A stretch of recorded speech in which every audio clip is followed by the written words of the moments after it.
روزانہ نماز عصر کے بعد یہ چھوٹی سی دعا پڑھتا ہوں۔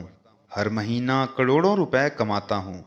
بسم اللہ الرحمن الرحیم۔ محترم ناظرین، آج میں ایک ایسا عمل آپ کی خدمت میں پیش کروں گا جو نماز عصر کے وقت آپ نے کرنا ہے۔ جو شخص غریب ہے، تنگ دست ہے، بے سہارا ہے، اس شخص کو چاہیے وہ اس عمل کو ضرور کر لے۔ اس وظیفے سے انشاءاللہ تعالی اس کا سارا قرضہ بھی اتر جائے گا اور وہ لاکھوں کروڑوں کا بھی مالک بن جائے گا۔ اللہ تعالیٰ اس عمل کی برکت سے اس بندے کو ارب پتی بنا دے گا۔ اگر وہ فقیر ہے، تنگ دست ہے، کچھ بھی اس کے گھر میں نہیں ہے، اپنا گھر، گاڑی، بنگلہ کچھ بھی اس کے پاس نہیں ہے، ایسا بندہ بھی اگر اس عمل کو کر لیتا ہے تو انشاءاللہ تعالی چند دنوں کے اندر اس کا مقدر چمک جائے گا، اس کی قسمت بدل جائے گی۔ اور یہ عمل آپ روز چلتے پھرتے بھی پڑھ سکتے ہیں، بیٹھے بیٹھے بھی پڑھ سکتے ہیں یا مخصوص وقت میں بھی پڑھ سکتے ہیں۔ یہ عمل بڑا آسان ہے۔ محترم ناظرین، جو لوگ کاروبار کی وجہ سے پریشان ہیں، ملازمت کی وجہ سے پریشان ہیں، جن کے گھر کے اندر تنگ دستی نے ڈیرے لگا لیے ہیں، بے روزگاری جن کے گھر سے ختم نہیں ہوتی، رزق جن کے گھر میں نہیں آتا، انشاءاللہ رزق اس کا دیوانہ ہو جائے گا، رزق ان کے آگے پیچھے آئے گا۔ وہ لوگ جو اس عمل کو کر چکے ہیں، الحمدللہ 100% انہوں نے اس عمل سے رزلٹ حاصل کیا ہے، 100% اس عمل کو مجرب پایا ہے۔ آپ بھی اس عمل سے مایوس نہیں ہوں گے۔ یہ عمل کبھی کسی کو مایوس نہیں کرتا۔ اگر آپ کے حاسدین آپ کے پیچھے پیچھے ہر وقت لگے ہوئے ہیں، اللہ تعالیٰ اس عمل کی برکت سے آپ کے حاسدوں کے شر سے بھی محفوظ فرما لے گا۔ لیکن آپ نے یہ 3 کام اپنی زندگی میں ضرور اپنا لینے ہیں۔ آپ کو اور آپ کی نسلوں کو اللہ تعالیٰ کسی کا محتاج نہیں ہونے دے گا۔ یہ میں آپ کو ایک بہت اہم نکتہ بتا رہا ہوں، اس پر توجہ کیجئے گا، اس کو اپنی زندگی میں اور اپنی اولاد کی زندگی میں داخل کریں۔ یقین جانیں آپ اربوں خربوں میں کھیلیں گے، اور اس عمل کے بعد اللہ تعالیٰ نے آپ کی قسمت، آپ کے مقدر کو کھول دینا ہے، اور اللہ تعالیٰ آپ کی توبہ کو قبول فرمائیں گے۔ اس عمل کی برکت سے گناہوں کی بخشش ہوتی ہے، انسان پاکیزہ اور صاف ستھرا ہوتا ہے، انسان کا عبادت میں دل لگ جاتا ہے، گناہوں سے بندے کو نفرت ہو جاتی ہے۔ اس عمل کے جتنے بھی فائدے میں بتاؤں وہ کم ہیں، لیکن جب اس عمل کو آپ کریں گے، آپ کو پہلے دن اس عمل کی تاثیر ملے گی، اور انشاءاللہ تعالی اللہ تبارک و تعالیٰ کا ایسا کرم ہوگا کہ آپ کے گھر کے اندر وہاں سے رزق آئے گا جہاں سے آپ کا گمان اور تصور بھی نہیں جاتا۔ ناظرین، وظیفہ شروع کرنے سے پہلے میں آپ کو نماز عصر کی فضیلت سے آگاہ کرنا چاہتا ہوں۔ نبی کریم صلی اللہ علیہ وآلہ وسلم نے فرمایا، جس کی نماز عصر چھوٹ گئی گویا اس کا گھر اور مال سب لوٹ گیا، یعنی نماز عصر کا فوت ہونا بربادی اعمال میں سے ہے۔ پیارے آقا صلی اللہ علیہ وآلہ وسلم نے ارشاد فرمایا، وہ شخص ہرگز جہنم میں نہیں جائے گا جو سورج نکلنے سے پہلے اور سورج غروب ہونے سے پہلے نماز پڑھے، یعنی جو فجر اور عصر کی نماز ادا کرے۔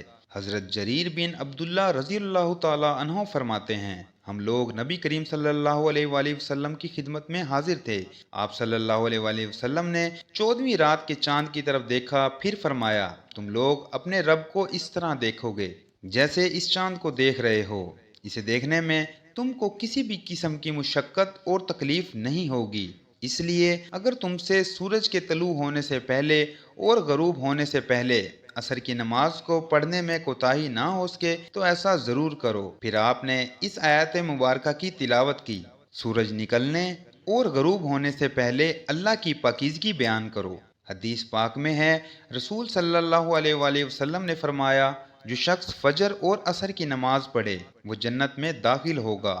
ناظرین، اللہ پاک کے جو اسماء حسنی ہیں، اس کو پڑھنے کے بے شمار فضائل و برکات ہیں۔ اسماء حسنی ان کی تعداد 99 ہے، اور ان کی تعریف میں ایک احادیث پاک ہے۔ حضور نبی کریم صلی اللہ علیہ وآلہ وسلم کا فرمان ہے کہ اگر کوئی شخص اللہ تعالیٰ کے 99 جو نام ہیں ان کو یاد کر لیتا ہے، جو ان کو پڑھ کر اللہ سے دعا مانگتا ہے یا ان کے معنی یاد کر لیتا ہے، ان پر عمل کرتا ہے، تو وہ جنت میں جائے گا۔ اللہ پاک کے جو سارے نام ہیں وہ بے شمار فضائل و برکات کے حامل ہیں، اور ان کو پڑھ کر اللہ پاک سے اپنی مشکلات کے حل کے لیے دعائیں کریں۔ آپ کی جو بھی مشکلات ہیں انشاءاللہ وہ فوراً حل ہو جائیں گی۔ وقت کی نزاکت کو مد نظر رکھتے ہوئے وظیفے کی طرف چلتے ہیں۔ محترم ناظرین، آج کے دن یہ وظیفہ آپ نے نماز عصر کے وقت کرنا ہے۔ اس وظیفے کو عورتیں خاص ایام میں نہیں کر سکتی کیونکہ یہ نماز عصر ادا کرنے کے بعد کا وظیفہ ہے۔ جب آپ نماز عصر ادا کر لیں تو سب سے پہلے آپ نے نبی کریم صلی اللہ علیہ وآلہ وسلم کی ذات گرامی پر 11 بار درود شریف پڑھنا ہے۔ درود پاک آپ کوئی سا بھی پڑھ سکتے ہیں۔ آپ صلی اللہ علیہ وآلہ وسلم پڑھ لیں یا صلی اللہ علی محمد پڑھ لیں۔ بہتر ہے کہ آپ درود ابراہیمی پڑھ لیں۔ ایک دفعہ میرے ساتھ بھی پڑھیں تاکہ ثواب ہو۔ اللہم صلی علی محمد وعلی آل محمد کما صلیت علی ابراہیم وعلی آل ابراہیم انک حمید مجید۔ اللہم بارک علی محمد وعلی آل محمد کما بارکت علی ابراہیم وعلی آل ابراہیم انک حمید مجید۔ جب 11 مرتبہ آپ لوگ درود پاک پڑھ لیں، بڑے اطمینان سے بڑے سکون سے پڑھیے گا۔ اس کے بعد آپ نے اپنے مقصد کی نیت کرنی ہے۔ ہر انسان کا مقصد الگ ہے، ہر انسان کی حاجت الگ ہے، ہر انسان کی خواہش الگ ہے۔ جس کو بھی چاہیے، جتنا چاہیے، جیسا چاہیے، اپنے تمام مقاصد کے لیے کیجیے گا۔ آپ اگر گھر چاہتے ہیں گھر مانگ لیں، گاڑی چاہتے ہیں گاڑی مانگ لیں، من پسند نوکری کے لیے، شادی کے لیے، قرض سے نجات کے لیے پڑھ لو۔ الغرض جو بھی آپ کا مقصد ہے، اپنے مقصد کی نیت کرتے ساتھ ہی فوری طور پر آپ نے ایک بار اعوذ باللہ من الشیطان الرجیم بسم اللہ الرحمن الرحیم پڑھ کر وظیفے کا آغاز کرنا ہے۔ اور سب سے پہلے نمبر پر آپ نے اللہ کے یہ دو نام یا اللہ یا رحمانو پڑھنے ہیں۔ کیسے پڑھنے ہیں اور کتنی بار پڑھنے ہیں توجہ کیجیے گا۔ یا اللہ یا رحمانو ایک بار ہو گیا، یا اللہ یا رحمانو 2 بار ہو گیا، یا اللہ یا رحمانو 3 بار ہو گیا۔ اس طرح سے آپ یا اللہ یا رحمانو کو ہاتھ کی انگلیوں پر پڑھ لیں یا تسبیح کے دانے پر پڑھ لیں۔ آپ نے صرف 100 بار یعنی 100 دانوں کی ایک تسبیح پڑھنی ہے۔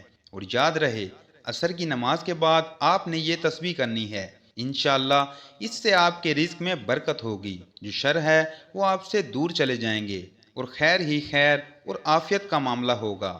جب آپ 100 بار یعنی ایک تسبیح یا اللہ یا رحمانو پڑھ لیں تو اب دوسرے نمبر پر آپ نے 3 دفعہ سورۃ اخلاص پڑھنی ہے۔ سورۃ الاخلاص کی تلاوت سماعت فرمائیں۔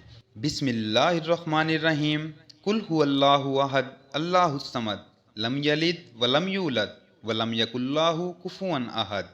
حضرت انس بن مالک رضی اللہ تعالی عنہ نے نبی کریم صلی اللہ علیہ وسلم سے روایت کرتے ہیں، جو شخص روزانہ 200 مرتبہ قل هو اللہ پڑھے تو اس کے 50 سال کے گناہ اس کے نامہ اعمال سے مٹا دیے جاتے ہیں۔ البتہ اس پر اگر قرض ہو تو وہ معاف نہیں ہوتا جب تک ادا نہ کرے یا صاحب حق معاف نہ کرے۔ ایک اور حدیث میں ہے، حضرت انس نبی کریم صلی اللہ علیہ وآلہ وسلم سے روایت کرتے ہیں کہ جو شخص سوتے وقت دائیں کروٹ پر لیٹ کر 100 مرتبہ قل هو اللہ پڑھے تو قیامت کے دن اللہ اسے فرمائیں گے، اے بندے دائیں جانب سے جنت میں داخل ہو جا۔ یعنی آپ اس عمل سے اندازہ لگا سکتے ہیں جو چھوٹا سا کام ہے، چھوٹا سا عمل ہے، اور اس کی فضیلت اور اجر کتنا زیادہ ہے۔ ایک آدمی کو سورۃ اخلاص سے بہت محبت تھی اور اس محبت کی وجہ سے وہ اس سورت کو ہر نماز کی قرأت کے اختتام پر پڑھتے تھے۔ اللہ تعالیٰ نے اس سورت سے محبت کی وجہ سے اسے جنت میں داخل کر دیا۔ اور ایک حدیث میں آیا ہے کہ رسول صلی اللہ علیہ وآلہ وسلم نے اس صحابی کے متعلق جو امام تھے اور ہر نماز میں قل هو اللہ ضرور پڑھتے تھے، جب ان سے ان کا سبب دریافت کیا تو کہا مجھے اس سورت سے بے حد محبت ہے۔ فرمایا اس شخص کو خبر دو کہ بے شک اللہ تعالیٰ بھی اس شخص سے محبت کرتے ہیں۔ اس کے علاوہ سورۃ اخلاص کے بہت سارے فوائد ہیں۔ نمبر 1، اللہ رب العزت 300 غضب کے دروازے بند کر دے گا، مثلاً دشمنی، قرضہ، فتنہ وغیرہ۔ نمبر 2، اللہ تعالیٰ 100 دروازے رحمت کے کھول دے گا۔ نمبر 3، اللہ تعالیٰ 300 دروازے رزق کے کھول دے گا۔ اللہ تعالیٰ غیب سے رزق دے گا۔ نمبر 4، اللہ پاک اپنے علم سے علم دے گا۔ نمبر 5، 36 قرآن پاک پڑھنے کا ثواب ملے گا۔ نمبر 6، 50 سال کے گناہ معاف ہوں گے۔ نمبر 7، اللہ پاک جنت میں 20 بنگلے دے گا۔ یہ وظیفہ کرنے کی خاص عصر کے بعد تاکید کی گئی ہے اور اس کے لیے عصر کی نماز پڑھنا بے حد ضروری ہے، یعنی آپ بغیر نماز پڑھے یہ وظیفہ کریں گے تو وظیفہ کارآمد نہیں ہوگا۔ نماز عصر کے بعد چند فضائل اور اس کی اہمیت ہم آپ کی خدمت میں پیش کرتے ہیں۔ فرمان مصطفیٰ صلی اللہ علیہ وآلہ وسلم ہے کہ تم میں سے کسی کے اہل و مال میں کمی کر دی جائے تو اس کے لیے بہتر ہے جس کی نماز عصر فوت ہو جائے۔ اس کے علاوہ جس کی نماز عصر جاتی رہی اس کا اتنا بڑا نقصان ہوگا گویا اس کا خاندان اور مال سب تباہ ہو گیا۔ حضرت موسیٰ اشعری رضی اللہ تعالی عنہ سے روایت ہے کہ نبی کریم صلی اللہ علیہ وآلہ وسلم نے فرمایا، جس نے ٹھنڈے وقت کی 2 نمازیں پڑھی، فجر اور عصر کی نماز، تو وہ جنت میں جائے گا۔ اس کے علاوہ نبی کریم صلی اللہ علیہ وآلہ وسلم کا فرمان ہے، عصر کے بعد کا جو وقت ہے یہ قبولیت کا وقت ہوتا ہے۔ اس وقت میں اللہ پاک سے اگر کچھ بھی سچے دل سے مانگا جائے تو وہ فوراً مل جاتا ہے۔ جب آپ یہ دونوں اعمال بتائے گئے طریقے سے پڑھ لیں تو اس کے بعد آپ وہی درود پاک آخر میں 11 مرتبہ پڑھ لیں جو آپ نے عمل کرنے کے شروع میں پڑھا تھا۔ اب آپ دونوں ہاتھ اٹھا کر اللہ تبارک و تعالیٰ سے جو مانگیں گے اللہ پاک آپ کو عطا فرمائے گا۔ یہ عمل کرنے سے آپ کی جتنی بھی دولت کی تنگی ہے فوری طور پر ختم ہو جائے گی۔ آپ جیسے ہی یہ عمل کریں گے آپ مالا مال ہو جائیں گے، آپ کی قسمت کے تالے کھل جائیں گے، آپ کی غیب سے مدد ہوگی۔ آپ یہ ایک تسبیح بتائے گئے طریقے کے مطابق پڑھ لیجئے، میرا رب راضی ہو جائے گا، اتنا نوازے گا کہ آپ خود بھی نہیں سمجھ آئے گا کہ کہاں سے دولت آ رہی ہے۔ جب آپ نے یہ عمل کرنا ہے، یہ وظیفہ کرنا ہے، انشاءاللہ ایسی ایسی جگہوں سے اللہ پاک آپ کو رزق عطا کرے گا جہاں سے آپ کا گمان بھی نہیں کر سکتے۔ یہ عمل ایسا مضبوط ہے کہ بھکاری بھی کرے تو بادشاہ بن جائے گا، غریب کرے تو غنی ہو جائے گا، امیر ہو جائے گا، دولت مند ہو جائے گا۔ آپ اس وظیفے کو لازمی کیجئے گا، انشاءاللہ اس وظیفے کی بدولت آپ کی ہر حاجت اللہ پاک پوری فرما دیں گے۔ انشاءاللہ دعا ہے کہ اللہ پاک میرا سنانا اور آپ کا سننا اپنی بارگاہ الہی میں قبول اور منظور فرمائے، آمین۔ تمام احباب سے گزارش ہے کہ اللہ تعالیٰ کے 99 ناموں میں سے کوئی ایک نام کمنٹ میں ضرور لکھیں۔ اللہ تعالیٰ ہم سب کا حامی و ناصر ہو، آمین ثم آمین۔ اپنا بہت سارا خیال رکھیے گا، ملتے ہیں کسی اگلی ویڈیو میں، تب تک کے لیے اللہ حافظ، السلام علیکم ورحمۃ اللہ وبرکاتہ۔